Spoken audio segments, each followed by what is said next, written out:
cada escravo resgatado. Então, é o indivíduo, o quilombo é igual ao indivíduo, né? Já é um outro deslocamento dentro, mantém a ideia da fuga, né? Mantém, não fala do consumo, mas mantém a ideia do isolamento, mas o número baixa. Quer dizer, esse mais ou menos seria o quadro, quer dizer, o quadro do isolamento, o quadro da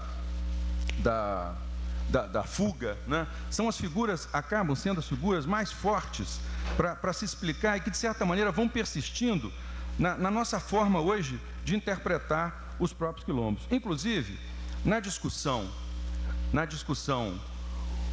com os grandes proprietários da fazenda do Frechal, a discussão judicial, do mesmo jeito que a Associação dos Moradores, né? Que trabalhadores do Frechal, eles tinham antropólogos e advogados voluntariamente contribuindo, o grande proprietário também encomendou pareceres de historiadores, de chefe de arquivo, né, bastante conhecido, de São Paulo, chefe do arquivo de São Paulo, diretor do arquivo estadual em São Paulo, vai dar o parecer. Então, na concepção dele, ele diz assim: mas como é que pode existir um quilombo a 100 metros da Casa Grande? Se o quilombo era sempre isolado e estava na mata. Quer dizer, como dizendo o seguinte: vocês estão manipulando, né? Vocês estão manipulando o conceito de quilombo. Entretanto, um dado que se coloca, que é importante nós termos assim em mente ao analisarmos isso, é que esse reconhecimento do quilombo, ele acaba escapando a essa geografia, né? Porque antes eles foram reprimidos para onde eles tinham fugido. Foram reprimidos e foram trazidos para cá.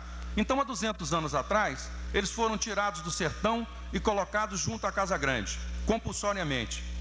O que houve nesse processo? Aquilombaram a Casa Grande. O quilombo, ele não está preso àquela ideia de território simplesmente. Ele acompanhou aqueles que estavam junto com ele. Isso, inclusive, traz um problema quando se trabalha com a ideia de fuga. Porque só são quilombolas os que fugiram, e os que tentaram fugir e não conseguiram são quilombolas? E quem fugiu só um período? E quem sonhou em fugir e não teve coragem? Eu acho que esse dado também, ele recoloca um pouco a questão da fuga. A questão da fuga, ela tem que ser interpretada sociologicamente. Não se pode trabalhar como se fosse um sinônimo. É impossível aplicar uma lei assim. E essa questão do isolamento também, ela traz um problema para nós. Porque o quilombo não é aquele que... Todos os quilombos, está aí os livros dos professores que bem demonstram isso, estão articulados com o mercado, né? Tavares Bastos, quando chega no Baixo Amazonas, 1860, com quem que ele se defronta? Vamos ler o Vale do Amazonas, com quem que ele se defronta? Ele se defronta com quilombolas que estão vendendo a produção no mercado, estão referidos a mercado, estão referidos à circulação de produtos, estão referidos a processo produtivo, não é? Eu acho que esses dados, inclusive, arrebentam um pouco com a categoria do isolamento, que, aliás, é uma categoria que os próprios antropólogos, de certa maneira, né, acabaram muitas vezes fascinados, às vezes com conceitos superados de etnia, de ficar buscando uma outra língua, de ficar buscando um outro corte no cabelo, de ficar buscando, esquecem os elementos essenciais que caracterizam esse grupo. Eu acho que o professor Décio deu um exemplo aqui fantástico, e nós temos enfrentado isso em cada povoado, a dificuldade de se levantar a etnia de pertencimento, porque a própria, é não entender como foi a forma de dominação colonial. As etnias eram misturadas, nós estamos comprovando isso com os documentos dos levantamentos de arquivo. As etnias eram misturadas. O próprio porto, o professor Vicente Salles mostra muito bem, o próprio porto de Turiaçu, que era o maior porto de contrabando para a Amazônia, porto de escravos para a Amazônia, foi uma miscelânea de etnias. Você não consegue, não há registro, você não consegue. Nós estamos lá em Cururupu, vai verificar no cartório, você não consegue. Só no Frechal, quantas etnias havia no testamento do proprietário, Ivan? 8 etnias numa área, quer dizer, eles misturavam deliberadamente. Não adianta procurar registro de batismo, não adianta procurar os testamentos, não adianta, quer dizer, todo esse trabalho que se fez revela uma dificuldade de precisão. Isso que o senhor falou é exato, não há uma precisão, dificulta a operacionalidade. Se fosse trabalhar com os conceitos imobilizados, que nós temos acostumado a trabalhar, é exatamente imóvel. Então, aquilombar a senzala e, por tabela, aquilombar a Casa Grande, foi o caso típico da situação do Frechal. O quilombo, ele não é só a dimensão do território, ele não está congelado no território, porque ontem eles estavam ali, hoje eles vieram para cá. O remanescente é aquele que mantém a identidade e, nesse sentido, leva a uma redefinição da ideia de quilombo. Por isso que a segunda parte, eu não vou ter tempo, infelizmente, de ir muito adiante, porque eu já estou quase no limite do meu tempo. A segunda parte seria o quilombo segundo uma polissemia, né? Quais são as acepções de quilombo e a possibilidade de sua operacionalização. Se nós formos ver cada um, eu listei pelo menos uns 8 a 10 significados. Eu, infelizmente, não vou poder falar de nenhum deles. Mas um elemento que se colocaria muito importante para nós refletirmos essa situação, né, é que quando se aquilomba a senzala por dentro, o que está em jogo é uma autonomia no processo produtivo. O quilombo, ele foi, sobretudo, uma autonomia, foi uma autonomia face ao poder da plantation, face ao poder da Casa Grande. Por isso é que ele se constituiu aqui, não é exatamente como Sidney Mintz viu para o Haiti. Nós temos aqui uma situação de proto-campesinato escravo, mas o que nós temos aqui muito forte é uma autonomia absoluta, fora da plantation. Isso é muito forte também. Toda essa exemplificação que nós temos em mãos é fora do domínio da plantation que se erige isso. Não é aquele escravo que aproveitava as horas livres para produzir mais mandioca, né? Embora há uma coincidência, se nós consultarmos as estatísticas históricas em termos da produção agrícola, em todo momento que houve crise do preço do algodão ou da cana-de-açúcar, aumentava a produção de quê? No caso aqui, farinha e arroz, né? Foram momentos que, inclusive no caso da Bahia, do Recôncavo, agora nessa questão do Banco Econômico, veio à tona. Quando o Banco Econômico é criado, veio uma exigência, no período de seca, veio uma exigência, né, isso está inclusive ontem no estado de São Paulo, veio uma exigência de que cada escravo tinha que plantar pelo menos 500 covas de mandioca, porque ele tinha que manter a sua, entre aspas, dieta, sua ração, entendeu? Então eu acho que esse dado ele é fundamental, era um momento da crise dos produtos. A flutuação dos preços do produto do açúcar no mercado, ele dava um problema. E no caso do Maranhão e do Pará, não aconteceu como o Nordeste. No Nordeste, no fim do século XIX, o que aconteceu com as grandes plantações de cana-de-açúcar? Se transformaram em usinas. Aqui não houve usina, historicamente. Houve engenho central que faliu. O único engenho central que havia, que foi o do Pindaré, ele faliu em 3 anos. Faliu 4 anos, 6 anos antes da abolição da escravatura. Então, já é um outro deslocamento do dado. E quais as situações que nós verificamos, então, no momento em que realizamos essa pesquisa? Eu só vou nomeá-las, eu acho que já estou quase no limite do meu tempo, e vou tentar só frisar as 7 situações que nós encontramos e que acabaram sendo levantadas como designativas de formas de ocupação por famílias de ex-escravos e que poderiam ser contempladas por uma ideia de quilombo tomada lato sensu, não é? Que talvez fosse essa a interpretação que nós devêssemos estender ao artigo 68, né? Quer dizer, tem uma visão mais, digamos assim, mais ampla desse artigo que é difícil de ser identificado com os critérios técnicos históricos disponíveis. A primeira situação são situações também todas, vamos prestar atenção, de dentro, né? É o proto-campesinato, mas a autonomia dentro. É um pouco diferente do Sidney Mintz, porque não é o patrão que permitiu. São eles que obtiveram essa... Por isso é que a senzala era uma forma de quilombo lida sobre esse aspecto, né?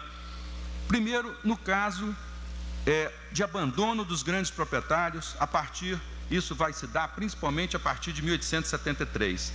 A última vez que esse algodão vai subir é a Guerra do Paraguai, né? Desculpe, Guerra do Paraguai não, Guerra de Secessão dos Estados Unidos. Coincide aqui temporalmente com a Guerra do Paraguai, mas a Guerra de Secessão norte-americana. Então, os grandes proprietários depois começam o abandono das áreas. A partir desse abandono, as famílias de escravos ocupam, né? São doações, aí o caso é de abandono. A segunda situação que nós detectamos, doações formais registradas em cartório. Situações que os grandes proprietários passaram a terra para as famílias de ex-escravos, passaram formalmente. Entrementes, as famílias de ex-escravos, entendo o título da terra, não efetuaram os formais de partilha para gerações subsequentes. Então gerou uma situação seguinte: terras de herança sem partilha. Isso reforça a ideia do uso comum, porque não se tem parcelas individualizadas, né? Você pode consultar os testamentos, depois não tem os formais de partilha. Terceira situação. Então, a primeira, abandono. A segunda, doação com registro. A terceira situação, compra, com ou sem formalização jurídica.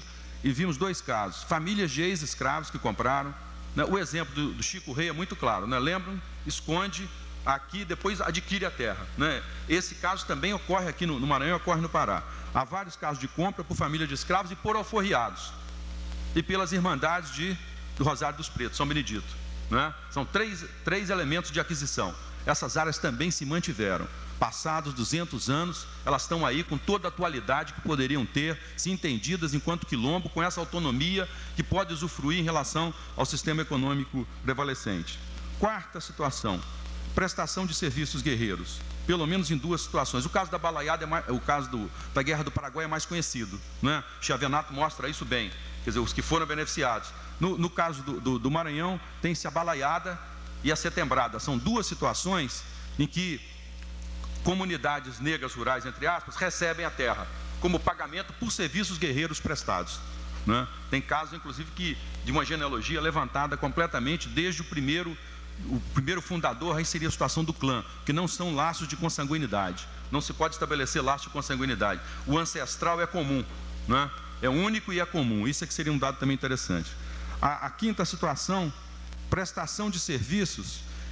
Inclusive, nesse caso aí, entraria o quilombo do Frechal, né?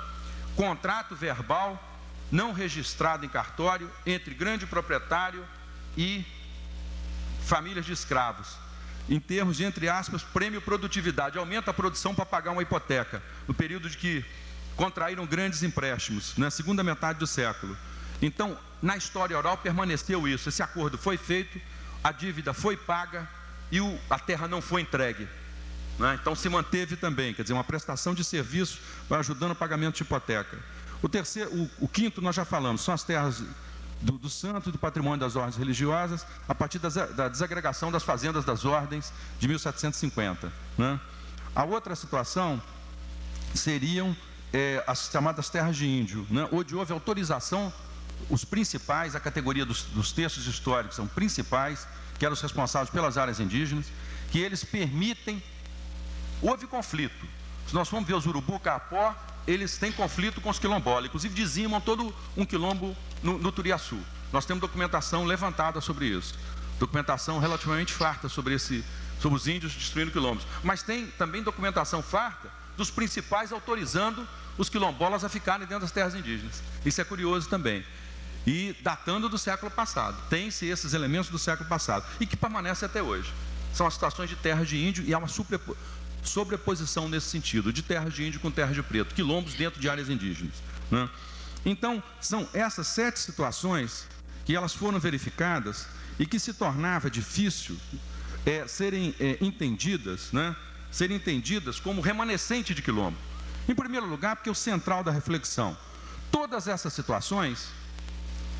7 situações, são situações em que o poder de coerção dos fazendeiros tornou-se baixo. E os escravos não fugiram, marca o termo fugir, não fugiram, né? Antes eles constituíram os domínios autônomos dentro da própria grande unidade produtiva. Quer dizer, eles construíram por dentro da plantation. Não foi o modelo do Caribe ou do Haiti que foi fora, né? Construíram por dentro. Isso é que é o dado também particular. E sobre a ruína das grandes plantações que eles ergueram seus roçados. Por isso que aqui as próprias técnicas de arqueologia, elas são muito difíceis de serem aplicadas. Tem esse exercício de arqueologia lá para o caso de Palmares, mas para os outros não dá. A não ser que você vá trabalhar com a datação de capoeira, que seria uma referência. Porque nos outros seriam a questão da relação com os recursos básicos, ela não é uma apropriação do recurso básico em caráter permanente. É contingencial, ela se desloca no tempo. Então, esses elementos, né, eles vão demonstrando que a produção era autônoma, mas não a partir de horas livres ou de concessões dos grandes proprietários, senão pela própria incapacidade dos grandes proprietários manter o seu poder de coerção.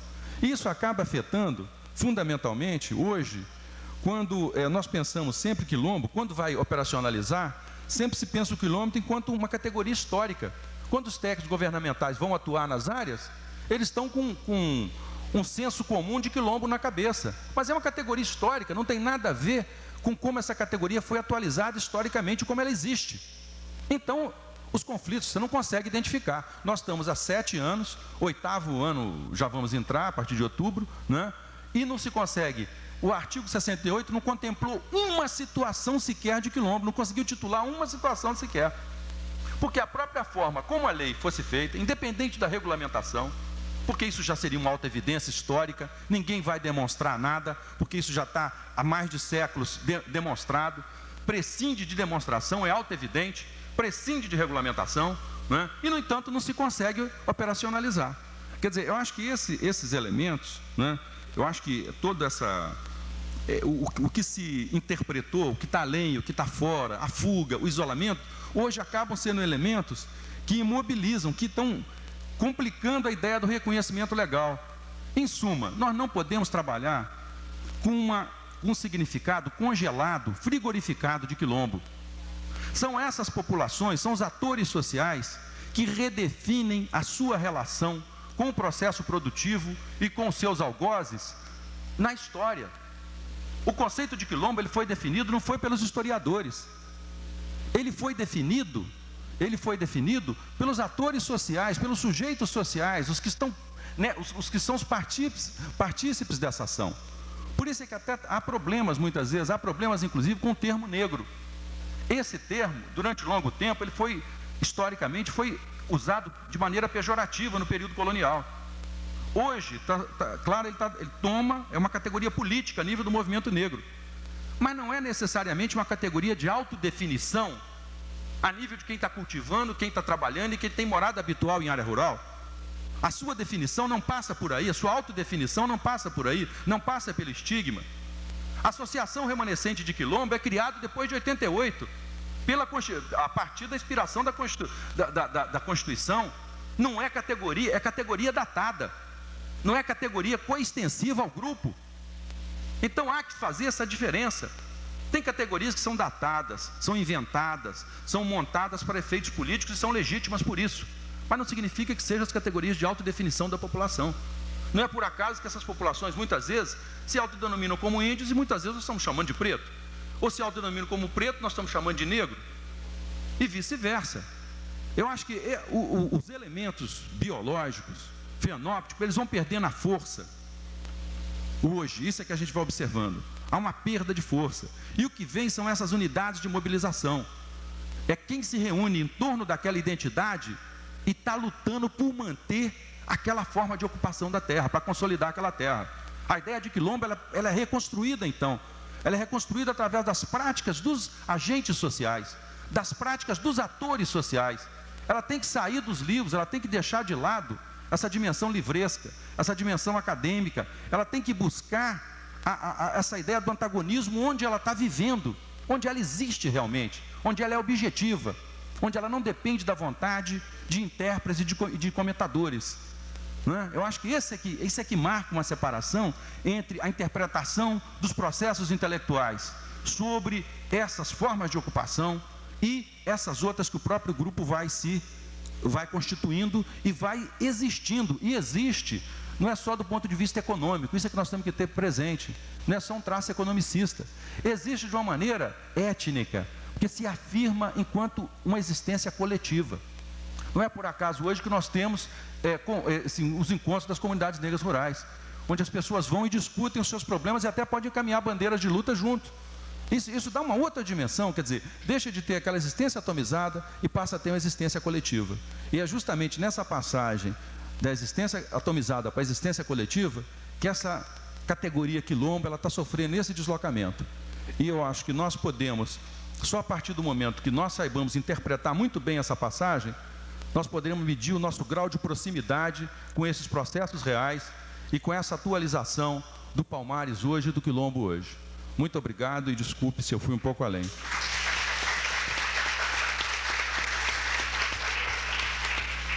Obrigado também ao professor Alfredo Wagner. Nós vamos continuar passando a palavra para a professora Lúcia Andrade, que vai conversar conosco sobre o processo de legalização das terras remanescentes de quilombo no estado do Pará.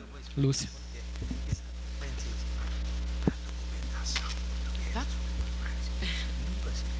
Bom, boa tarde. Na verdade, eu vou me centrar aqui nessa exposição sobre uma região específica do Pará, né? O município de Oriximiná, uma região do Pará que fica na divisa quase já com o estado do Amazonas. Existem outras comunidades remanescentes de quilombos no Pará, em outros municípios, inclusive próximos a Oriximiná, mas aqui eu vou me deter a essa luta específica que é a que está mais adiantada aqui no estado. Na sua edição de 4 de junho desse ano, o jornal Folha de São Paulo, deixa eu me ajeitar aqui, divulgou uma manchete na primeira página que dizia: legalizado quilombo no Pará. A manchete, apesar de otimista, ainda não nos permite a comemoração. Na verdade, a matéria explicava que o INCRA prometia a titulação da primeira terra de remanescente de quilombo aqui no estado para agora esse mês de agosto, setembro. Então, essa promessa, se ela for concretizada, ela vai ser uma vitória da Associação das Comunidades Remanescentes de Quilombos do município de Oriximiná, ARCMO.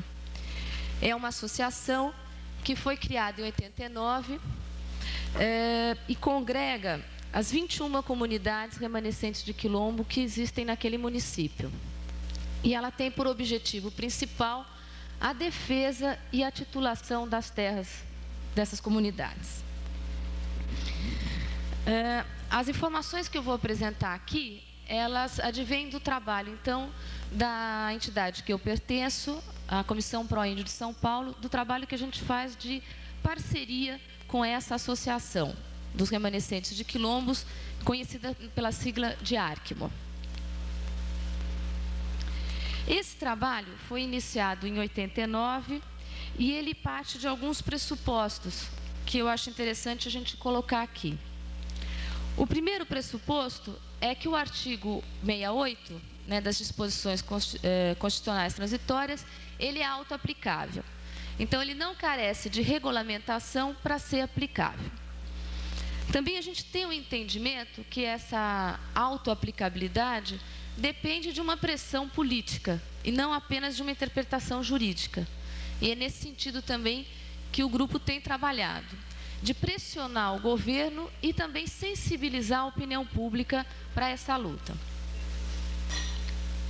O segundo pressuposto que a gente tem trabalhado é que a competência para emitir esses títulos dos remanescentes de quilombos, ele é da União e não do Estado. O terceiro é que o título deve ser coletivo, respeitando essa situação que o Alfredo acabou de descrever, do uso comum da terra. E ele deve ser emitido em nome de associações criadas especificamente para esses fins. Porque no Brasil você não pode emitir um título em nome de uma comunidade que não tenha personalidade jurídica. Então, o instrumento que se criou, que se pensou para isso, é a criação de associações registradas em cartórios. O quarto pressuposto é que a competência da Justiça Federal a resolução de demandas relativas a essa matéria. O quinto é que a definição de comunidade remanescente de quilombo corresponde à de grupo étnico, um pouco nessa linha que o Alfredo também acabou de expor, e que inclusive a Associação Brasileira de Antropologia também já fez um documento embasando esse entendimento. E um entendimento onde a autoidentificação do grupo constitui elemento essencial. E, finalmente, o último pressuposto é que a gente acredita que a identificação da área a ser titulada, nesse processo de identificação, deve ser respeitado o modo de vida da população. Então, esse processo de identificação não pode se basear nos módulos rurais do INCRA, de titulação de lotes individuais, mas tem que respeitar o modo, a cultura daquela população. Esses pontos eles têm sido também alguns pressupostos de mais ou menos um consenso entre as as comunidades remanescentes, as organizações do movimento negro e as entidades de apoio que têm trabalhado com a questão. E é em cima deles que a gente então tem desenvolvido o trabalho. O trabalho, então, em Oriximiná, ele iniciou-se em 89 e, inicialmente, a gente acreditava que a titulação deveria ser obtida pela via judicial. A ideia, então, era que a Procuradoria-Geral da República entrasse com uma ação declaratória exigindo da União a titulação das terras. E foi feito um acordo entre a Associação dos Remanescentes de Quilombo e a Procuradoria-Geral da República nesse sentido. Para que isso ocorresse, a associação, então, assumiu o compromisso de desenvolver estudos que deveriam demonstrar a origem quilombola das comunidades. E esses estudos também deveriam identificar as terras a serem tituladas. E também seria feito o levantamento fundiário em cima dessa área que eles estavam reivindicando. Para a realização desses estudos, então, a associação ela preparou um projeto e contou com uma equipe técnica, com um advogado, um engenheiro agrônomo e um antropólogo, que realizou os estudos. Os estudos foram realizados entre 1990 e 1993, a data em que eles foram entregues, então, para a Procuradoria-Geral da República e para o INCRA. No caso de Oriximiná, a demonstração da origem quilombola, ela é relativamente fácil, né?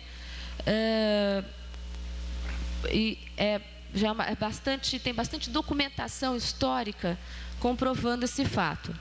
Então, nesse estudo, eu utilizei dados da história oral.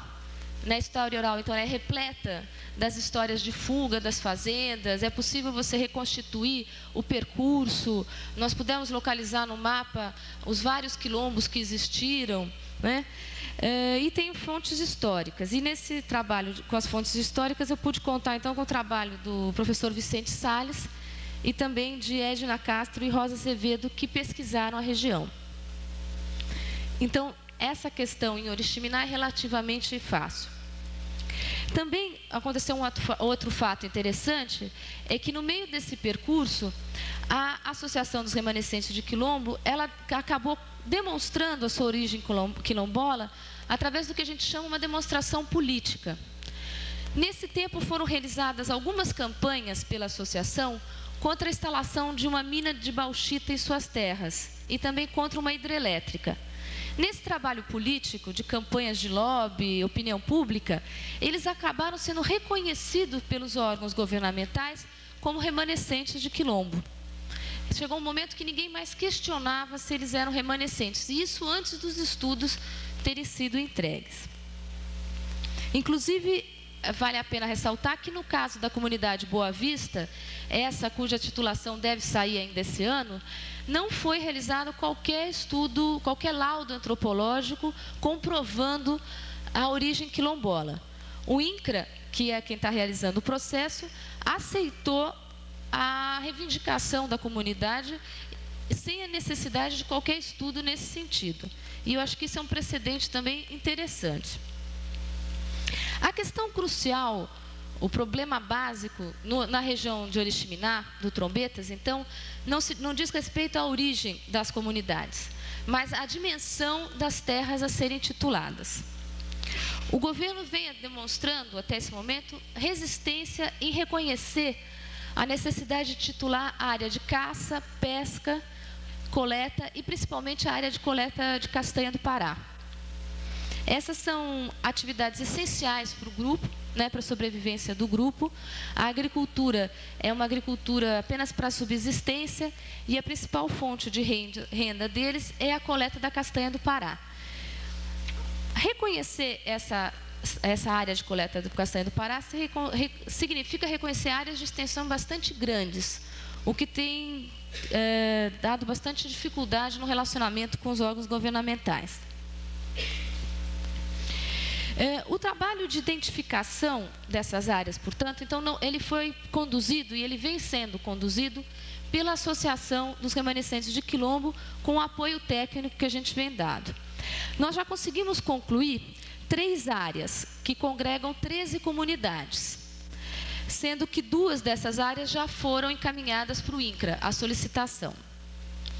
Esse processo de identificação da área a ser titulada, ele é bastante complexo, porque ele envolve uma noção de território fechado que as comunidades não têm previamente.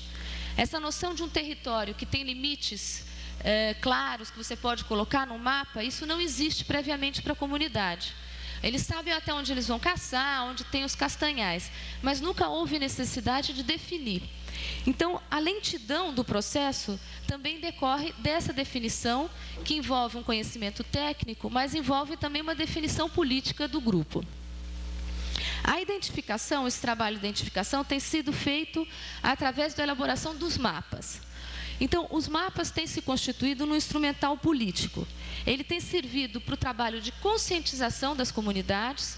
Então, são as próprias comunidades que elaboram esse mapa e discutem e vão com as bases cartográficas para a mata.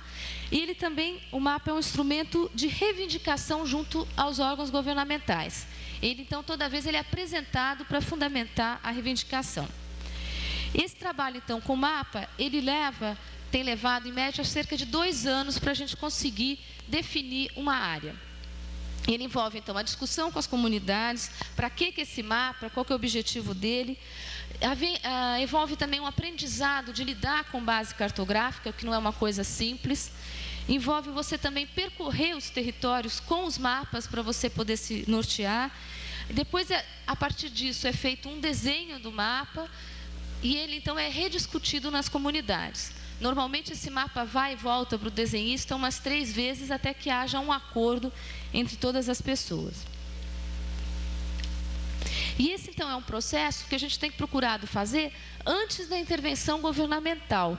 Que quando o INCRA vai para a área, eles querem, num prazo de 15 dias, determinar todas essas áreas. Foi a expectativa da primeira visita deles. Então, você não permite um tempo para que a comunidade mesmo assimile e discuta essa questão. Nós, então, como eu já disse, temos 3 áreas identificadas. A dimensão, então, das áreas é bastante extensa. A área de Alto Trombetas, que congrega 5 comunidades, ela tem uma extensão de 270 mil hectares. Eu acho que isso dá uma ideia da resistência que o governo está tendo à área, né? E na área de Trombetas, que congrega 7 comunidades, ela tem 90 mil hectares. Apenas a área de Boa Vista, que tem cerca de 800 hectares, tem uma dimensão bastante mais reduzida. E isso se explica porque essa comunidade ela é vizinha a um projeto de mineração. Então, ela tem um modo de vida agora bastante urbano. Então, várias das pessoas, a maioria das famílias, é empregada na mineração. Então, a dimensão das terras é bem menor. Quando o INCRA, então, como eu estava dizendo, apresenta grandes resistências às áreas que vêm sendo reivindicadas. Uma parte porque ele não reconhece, nos critérios de identificação, áreas de caça, pesca e coleta. Essa é uma questão que a gente tem que enfrentar, porque isso não cabe dentro dos critérios do INCRA. E a outra questão é porque a área, evidentemente, fica muito maior se você reconhecer essas outras questões. Como uma forma de enfrentar essas dificuldades do governo aceitar as áreas reivindicadas, as comunidades decidiram, a partir de 82, realizar a autodemarcação de suas terras. Então, ao lado do trabalho de identificação dos mapas, nas áreas que já estão identificadas, eles têm partido para fazer uma autodemarcação. Essa autodemarcação foi iniciada com a comunidade de Boa Vista. Se iniciou com essa comunidade porque a terra era de dimensão menor, porque era vizinha à mineração Rio do Norte, e se acreditava que, então, a autodemarcação podia funcionar como um elemento de pressão, né? E porque a área de Boa Vista está em terras devolutas da União, o que também facilita o processo. E, de fato, a estratégia política se demonstrou oportuna, porque foi em função dessa autodemarcação que, além da gente, a mineração Rio do Norte também começou a pressionar o INCRA para que desse uma resolução à questão. E foi a partir dessa pressão, então, que o INCRA passou a intervir na região e criou uma comissão especial para realizar os levantamentos lá. Em primeiro lugar, a ideia do INCRA era titular em lotes individuais. E aí, diante da resistência da comunidade, o INCRA, então, aceitou a titulação em nome de uma associação. Então, aí, diante disso, o desafio que se colocou para as comunidades foi criar essa associação. E, mais especificamente, criar um estatuto dessa associação. A preocupação que se tinha é que você, de repente, teria que congelar normas que sempre foram tradicionais e, nessa certa medida, então, também flexíveis sobre o uso da terra. Então, gastou-se durante todo um ano discutindo o estatuto dessa associação que pudesse contemplar as normas jurídicas necessárias para o seu reconhecimento e também as normas tradicionais. Então, essa associação foi criada oficialmente em dezembro do ano passado e encaminhado, então, o estatuto para o INCRA. E que agora, então, o INCRA concordou com essa titulação e está prometendo essa primeira emissão do título agora esse ano.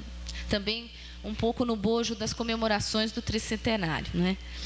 Então, a gente acha, assim, que a situação de Boa Vista, ela é muito particular, porque, de um lado, ela é importante, porque ela abre um precedente. De outro lado, ela trata de uma área que é devoluta da União, então tem essa facilidade e é uma área de dimensão bem menores. Nós vamos ter outros desafios nas próximas áreas que a gente está enfrentando lá em Oriximiná, que são a questão, então, de enfrentar a questão dos critérios de ocupação, para que se possa respeitar a ocupação daquele grupo, o seu modo de vida. E no caso de Oriximiná também, temos o desafio da retomada das áreas de proteção ambiental que foram criadas em cima das terras dos remanescentes de Quilombo. Uma grande parte, cerca de 8 comunidades, estão localizadas dentro de áreas de proteção ambiental. Então, oficialmente, elas estão impedidas de estarem existindo lá. E essas áreas foram criadas depois da existência dessas comunidades na região e desconsiderando a sua existência lá. Então, esses vão ser os dois desafios que se colocam para Oriximiná nesse momento. Inclusive, é interessante porque a comunidade que mora na região que tem mais perseguição do IBAMA, inclusive, o ano passado, por exemplo, um remanescente quilombo foi assassinado por um funcionário do IBAMA porque estava na região coletando ovos de tartaruga, o que é proibido, mas que faz parte da dieta tradicional da população. E esse ano essa comunidade, em função dessa morte, resolveu também se organizar e está se organizando então para reivindicar os seus direitos. E eles, então, diferentemente das outras comunidades, que se chamam comunidades remanescentes de quilombo, eles se autodenominaram, então, o quilombo do Erepecu.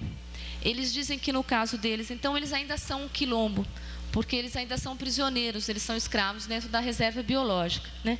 E eu acho que isso é um interessante que demonstra bem esse uso de categoria que o Alfredo estava falando mesmo, né? De identidade. Então, eles estão lutando para que o último quilombo também acabe e possa virar essa outra categoria que é de remanescente de quilombo, né? Que é liberto. É isso.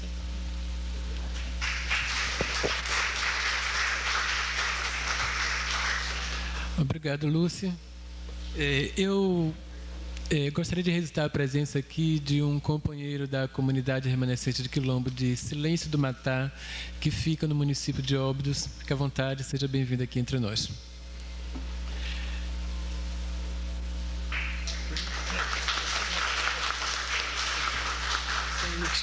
Bem, nós vamos chegar agora no nosso segundo momento, que seria o momento do nosso troca-troca, do nosso debate, né? O professor Décio Freitas está pedindo aqui uns minutinhos ainda para completar aqui um assunto, e a mesa vai conceder esses minutos a ele, tá? O professor Wagner, na sua erudita e instigante exposição, questionou o emprego do termo quilombo para designar as comunidades formadas por negros fugidos ao cativeiro ou revoltados contra o cativeiro. Eu sempre questionei também o emprego desse termo. Porque, por exemplo, na documentação portuguesa referente a Palmares, nunca encontrei o termo quilombo. Não investiguei fontes primárias em períodos posteriores a Palmares. O que eu encontrei, a designação que a documentação portuguesa faz, Palmares, as diferentes comunidades que compunham Palmares, que já constituiu uma unidade política, no caso Palmares, era de Mocambos. E Mocambos, no Quimbundo, era, ou melhor, vamos dizer, o que era o Quilombo. O Quilombo, Cadorneca mostra isto na História Geral das Guerras Angolanas. O Quilombo era uma espécie de paliçada onde os bombeiros, isto é, os caçadores de escravos, encerravam os escravos antes de levá-los até o litoral para serem embarcados. Então, até seria natural que os proprietários de escravos designassem como Quilombo um lugar equiparável a um depósito de escravos. Mas não é o que ocorre isso. Eles designam de Mocambo, pelo menos a documentação portuguesa. Não quer dizer que ela traduzisse aquilo que os moradores diziam efetivamente. Mas a documentação portuguesa só emprega o termo Mocambo para designar as diferentes comunidades que integravam Palmares. E Mocambos, no Quimbundo, era uma palhoça, uma habitação pobre, precária, né? Isto era o Mocambo. Bem, então, eu nunca entendi o porquê, como é que aparece esta palavra e ela se consagra no vocabulário historiográfico brasileiro. Eu encontrei pela primeira vez em Francisco Adolfo de Vargnaghi, na sua História Geral do Brasil, quando ele se refere a Palmares, como o Quilombo. A minha impressão de que o termo Quilombo ele surge no século passado, mas eu encontro apenas em fontes literárias, isto é, melhor, em fontes impressas, melhor, em trabalhos históricos, historiográficos, né, sobre essas comunidades. Não tive, como eu disse, ocasião de examinar documentos, fontes primárias. Salvo uma que outra, comunicações, relatórios de expedicionários contra essas comunidades e que falam em Quilombo. Mas o que já indica a circulação do termo, né, que tinha sido posta já no século iniciado no século passado. Então, efetivamente, né, o termo Quilombo, não sei qual é a origem dele, quando é que se passa a empregar o termo Quilombo. O fato é que ele está consagrado, né? Mas eu confesso, por exemplo, no meu livro sobre Palmares, eu não emprego nunca esse termo Quilombo, porque eu nunca encontrei esse termo Quilombo. Eu emprego o termo Mocambo, né? O fato é que ele se consagrou e agora parece um pouco difícil, né, expurgá-lo, né, digamos assim, do vocabulário historiográfico, né, o antropológico. Ele está consagrado, mas seria uma investigação interessante a fazer de como é que surgiu esse termo Quilombo, qual é a origem dele. E como disse o professor Wagner, né, ele não tinha de fato, né, um sentido étnico, né, era um lugar, né, era um lugar onde eles se instalavam. E claro, os escravos não eram apenas negros, né? Eram, sobretudo aqui nesta região, né, ainda escravidão de índios, né? E em outros lugares escravidão de mulatos. É isso que eu achava interessante, né, de salientar no tocante ao termo Quilombo, cuja divulgação ou popularização para mim constitui um mistério, um enigma. Não sei qual é a origem disto. Obrigado. Obrigado também. A mesa, então, abre as inscrições para o debate com os nossos expositores. Eu gostaria de lembrar que cada pessoa que quiser fazer uma pergunta aqui, a pergunta tem um tempo de 3 minutos, tá? E já tem uma pessoa inscrita, que é o Raul.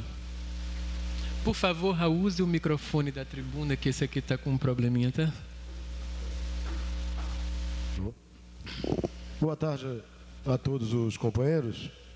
Meu nome é Raul Meireles, eu sou vereador do Partido dos Trabalhadores na Câmara Municipal de Belém. Em meu nome pessoal, em nome da bancada do meu partido na Câmara, queria saudar a realização deste seminário, promovido em conjunto pela Universidade, com o CEDEMPA e apoio também da Secretaria de Cultura. Acho essa iniciativa extremamente importante, fundamental mesmo, não só pela passagem do tricentenário do assassinato do líder Zumbi, mas sobretudo porque a sociedade brasileira vive um momento extremamente especial, sobretudo essa sociedade que autoforjou sua autoimagem de harmonia racial, olhando para regimes odiosos, racistas como o apartheid na África do Sul, e que agora se vê meio sem esse espelho mais para olhar, e precisa olhar para si mesmo e entender que essa sua autoimagem de complacência racial precisa ser encarada de uma forma que definitivamente, neste país, a gente coloque por terra o mito da existência da democracia racial, porque é impensável, é impossível se admitir que na virada do século a sociedade brasileira ainda continue pensando a questão racial nos termos propostos por Gilberto Freire há quase 6 décadas atrás. Então, eu queria, antes de mais nada, informar a todos os companheiros. Eu participei agora em Salvador, na Bahia, de um encontro nacional de vereadores antirracistas, onde foi criada uma frente nacional parlamentar de parlamentares antirracistas, e trago então também a saudação deste encontro a este seminário, na certeza de que temos uma série de lutas conjuntas a travar. Inclusive, aproveitando uma passagem da fala do professor Décio, que se referia à necessidade do movimento negro ir às ruas, há uma tarefa fundamental que o movimento negro, não só o movimento negro, mas o movimento de todas as etnias, de todas as minorias, sejam sociais, a tarefa de, no dia 20 de novembro, construir a Marcha Brasília, que está sendo chamada Marcha Brasília, onde já há, inclusive, uma agenda montada e audiências e etc., em que esse movimento pretende entregar uma pauta de reivindicações à presidência da República. E num gesto, digamos assim, simbólico, 27 anos depois, que se pretende assemelhar à Marcha Washington, em 68, que foi realizada sob a liderança de Martin Luther King. Então, há uma expectativa muito grande dos diversos movimentos de tentar realizar com vigor essa marcha, para que disso se possa tirar definitivamente um novo tratamento da questão racial, que obviamente não atinge só os negros são vanguarda nesse processo, porque são os mais atingidos, mas as outras etnias também, como os judeus, como os índios, como até parcela de povos ciganos que não existe no Brasil, estão completamente excluídos desse processo. Eu queria apenas fazer uma pergunta aos companheiros da mesa, o professor Décio, o professor Wagner e a professora Lúcia. Há um projeto que foi apresentado, me parece tramita no Congresso Nacional, de autoria do nosso saudoso deputado federal Florestan Fernandes, que incluía no título da ordem social um capítulo específico sobre a questão dos negros, em que no artigo que ele pretende incluir na Constituição, define o seguinte: são compreendidos como negros os indivíduos e cidadãos que se consideram como tal e os que, por estigmatização, são tratados, entre aspas, como negros e, entre aspas, pessoas de cor. E depois faz um conjunto de definições. E a minha pergunta se dirige muito no sentido de que entendimento a mesa tem, porque na justificativa o professor Florestan Fernandes diz isso, que é um texto que eu faço a leitura e encerro então minha pergunta. Diz o seguinte: se quisermos possuir uma república democrática, temos que atribuir ao negro, como indivíduo e coletividade, um estatuto democrático. Não se trata de um protecionismo especioso, mas de corrigir uma injustiça que desgraça as pessoas e as comunidades negras. Para nivelá-lo aos brancos, é imperativo conceder-lhes uma espécie de suplementação da condição humana e da posição social. Só assim as elites dominantes se desobrigarão de um crime histórico que sobrecarrega e degrada a consciência crítica dos cidadãos bem formados e emancipados, e emancipa o Estado de sua intervenção nas páginas mais negativas da perspectiva de uma perspectiva de nação emergente. Ou liberamos o negro por todos os meios possíveis, ou persistiremos escravos de um passado nefando que encurrala o presente e o futuro a uma abjeção singular. Então, eu faria a pergunta aos professores da mesa: o que acham desse tipo de afirmação? Isso não parece apenas uma política compensatória? Porque o professor Quer dizer, isso seria um questionamento, ou na verdade há esse tipo de necessidade, até porque as próprias estatísticas oficiais demonstram a absoluta desigualdade, o absoluto desnível em relação às populações negras e não brancas em relação aos brancos nesse país, mesmo aqueles da mesma condição econômico-social. Então eu encerraria fazendo essa pergunta e agradecendo mais uma vez, parabenizando todos os organizadores deste encontro. Muito obrigado.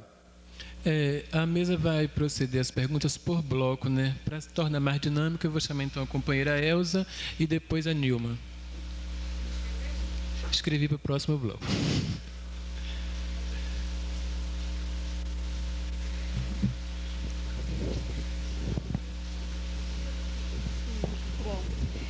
Boa tarde. A primeira pergunta que eu tenho a fazer é para a Lúcia, né?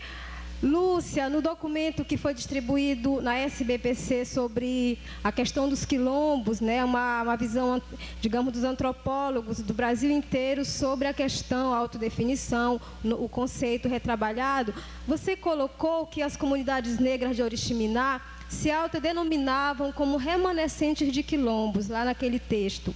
E aí a minha pergunta, eu gostaria de que você pudesse falar para a plenária como é que foi realizado essa autodefinição, se foram por eles próprios e se começou a partir do artigo 68 de 1988, e ainda como é que eles se autodenominavam antes dessa época, mocambos, negros, pretos, para que a gente possa comparar um pouco em relação à situação do Maranhão, né?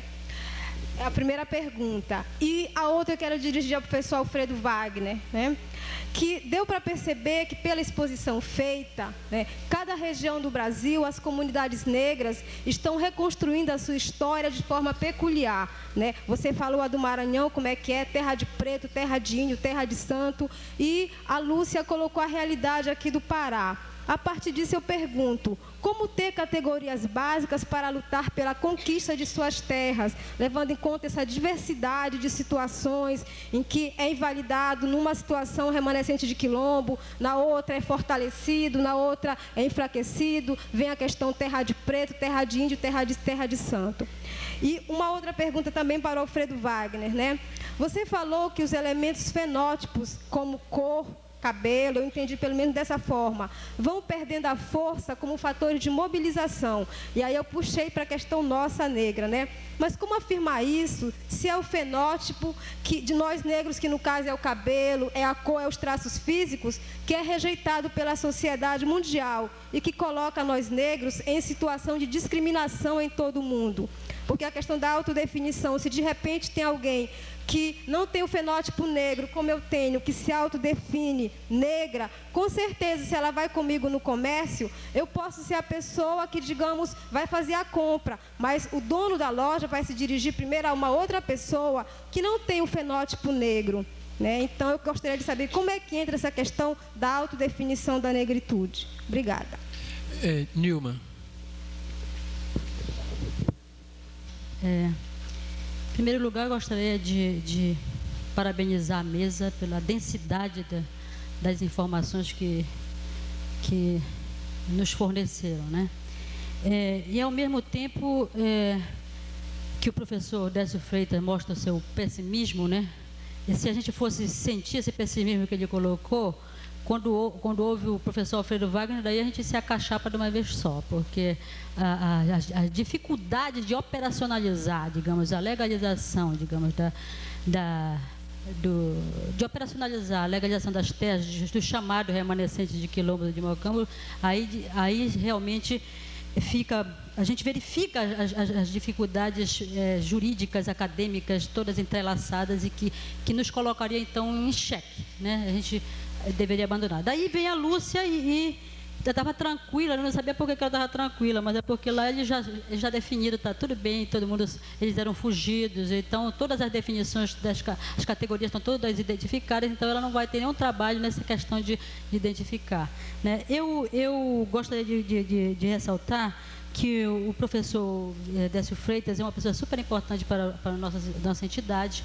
porque desde que a gente se organizou, a gente usa, de alguma forma, os conhecimentos dele através de livros que não são muito difundidos no Brasil, assim, digamos, de uma maneira genérica, mas veio do Rio Grande do Sul direto para a Amazônia e, de alguma forma, nos livros dele que a gente tem bebido muitas das coisas que o SEDENPA tem colocado.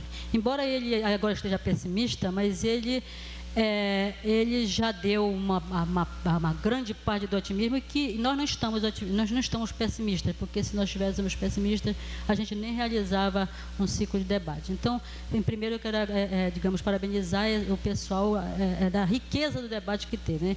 Então, eu queria perguntar o seguinte ao professor Décio.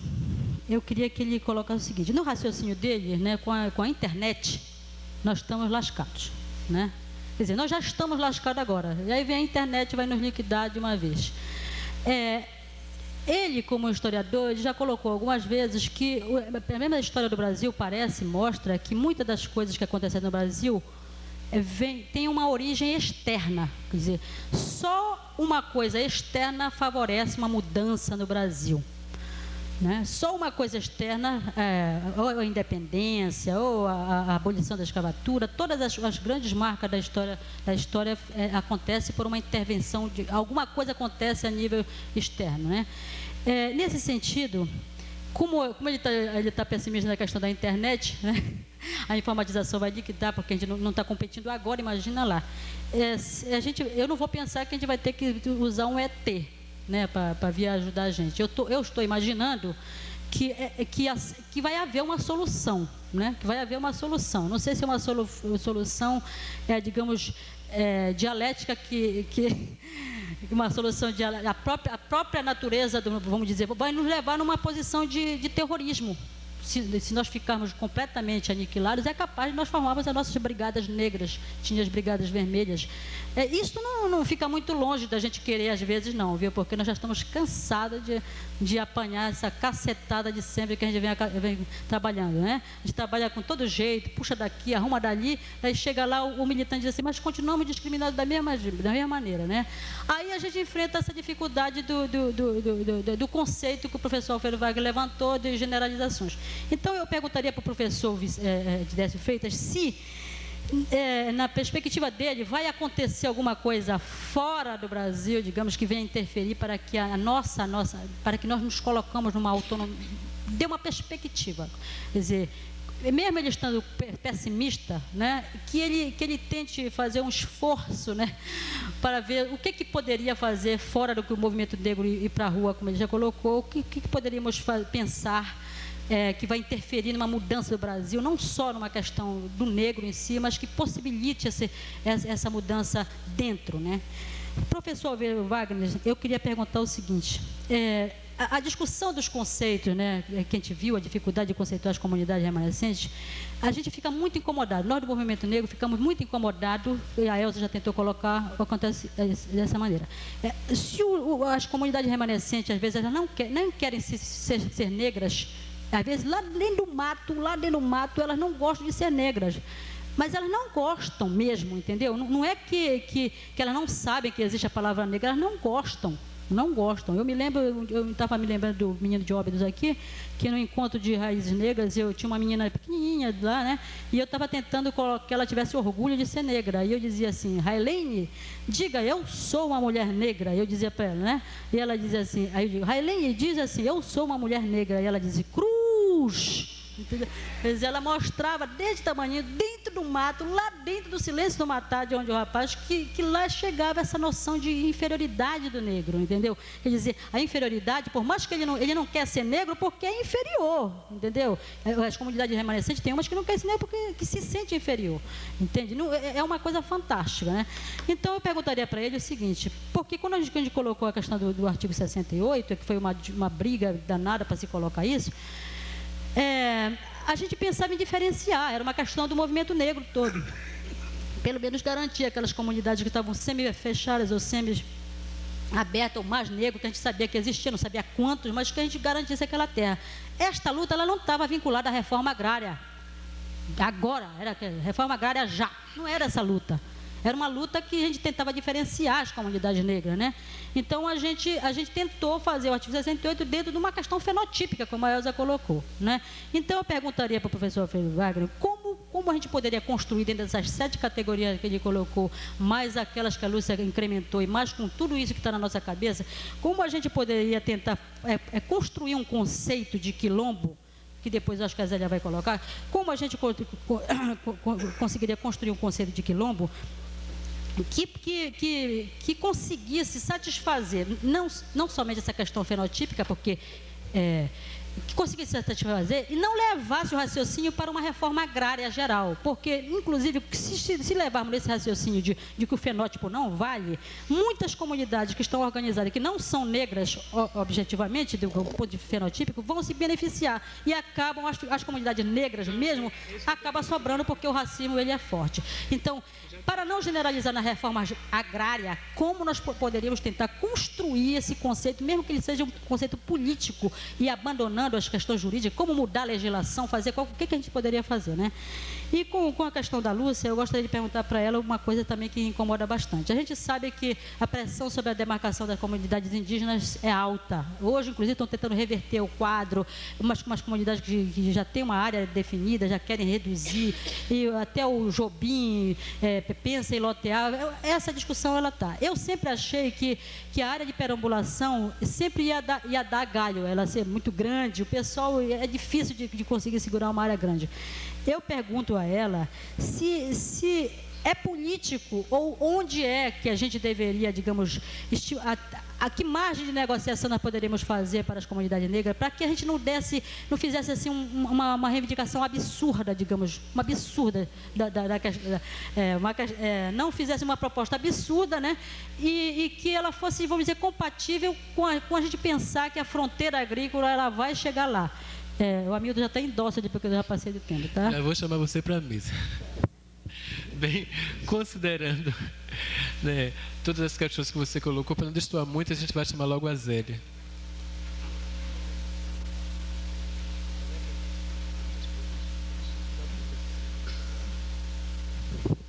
Eu pedi para ficar nesse bloco até para agilizar mais o debate, né, porque eu vou nessa mesma direção que a Nilma terminou. De certa forma, Alfredo, tentar recuperar. Eu tenho acompanhado o projeto do Alfredo, lá, o projeto de negro lá do Maranhão, e eu tenho acompanhado o esforço, inclusive jurídico, feito pela equipe lá, o trabalho importantíssimo desenvolvido pelo Dimas, no sentido de ampliar esse conceito de quilombo, né? Ampliar do ponto de vista jurídico mesmo esse conceito de quilombo. E esse eu considero um trabalho importantíssimo. Mas antes disso eu queria recuperar como é que se chega ao artigo 68 da Constituição. Na verdade, essa questão da garantia da terra era uma preocupação que estava posta para o movimento negro em todo aquele processo, né, de mobilização da Constituinte. Então, essa questão da terra estava posta porque era evidente que o negro, jogado à sua própria sorte após a abolição, nunca teve garantida a terra. É evidente que a terra é cativa em 1750, né? A lei da terra é de 1750, e as leis que regulamentam o ventre livre, a lei do sexagenário, tudo que vai redundar na Lei Áurea, tudo data depois de quando a terra já é cativa. Então, a questão da terra é uma questão que está posta para o negro nesse país. Então, era uma coisa importantíssima para o movimento negro, a garantia da terra. E aí, começou toda a mobilização do processo constituinte, e essa questão estava posta, e o movimento negro queria ver de que forma garantia, o mínimo que fosse, essa questão da terra. E nós conseguimos fazer, inclusive, um congresso constituinte, da Constituinte do Negro, em Brasília, onde essa coisa foi muito discutida. O termo primeiro que estava colocado, nosso de SEDEMPA, eram negros mocambeiros, que era esse o nosso conhecimento, tá? O nosso interlocutor naquela altura era o Hélio Silva.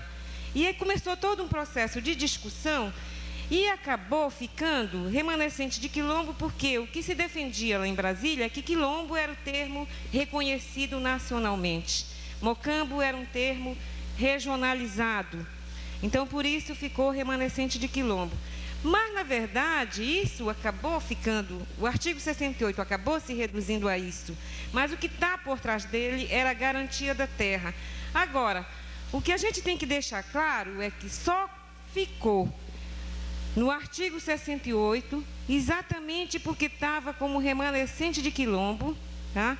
E porque se acreditava que não era possível mais existir, em 88, o remanescente de quilombo.